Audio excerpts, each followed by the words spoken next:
Dans cette vidéo, je vais vous montrer comment insérer du texte dans Cricut Design Space. C'est parti! Nous allons apprendre à insérer du texte dans Cricut Design Space. C'est une fonction que vous utiliserez tout le temps pour vos propres créations. Voici comment faire.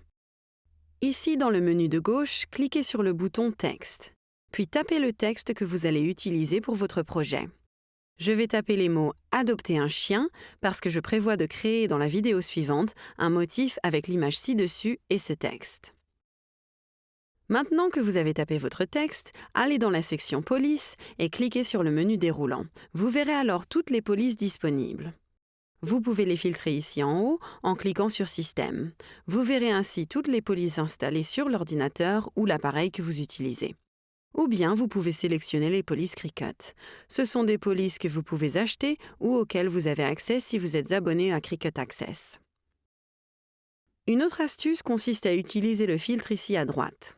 Si vous cliquez sur « Filtre », vous verrez différentes options. Mais si vous souhaitez découper votre texte dans un matériau comme du papier cartonné, du vinyle ou du thermocollant, je conseille de choisir le filtre couche unique. Et si vous prévoyez d'écrire votre texte avec la fonction stylo, je vous recommande d'opter pour le filtre écriture. C'est un petit conseil qui vous sera utile dans le futur. Je vais taper le texte dans une police que j'aime, la Four Seasons Home Decor. C'est celle que je vais utiliser pour mon projet aujourd'hui. Nous revenons sur la toile et vous voyez que la barre d'édition de texte est apparue sous la barre d'outils.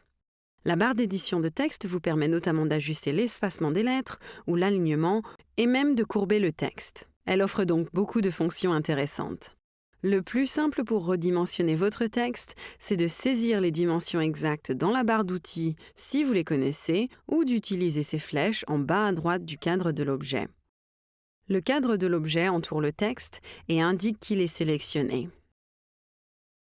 Vous pouvez redimensionner le texte en conservant ses proportions pour parvenir exactement à ce que vous souhaitez.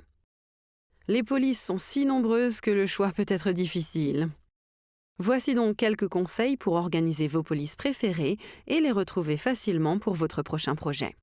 Je vous conseille d'abord de créer un projet dans Design Space et de l'enregistrer avec uniquement vos polices préférées. Vous pourrez ainsi revenir à ce projet lorsque vous devrez choisir une police et la retrouver facilement. Si vous préférez, vous pouvez aussi noter en pense-bête les noms de vos polices préférées afin de les sélectionner facilement dans votre prochain projet. Parmi mes polices préférées dans Cricut Design Space, il y a Donjon, Félix et Four Seasons Home Decor. Maintenant que vous savez insérer du texte dans Cricut Design Space, regardez la vidéo suivante pour continuer à avancer dans vos connaissances de Cricut Design Space.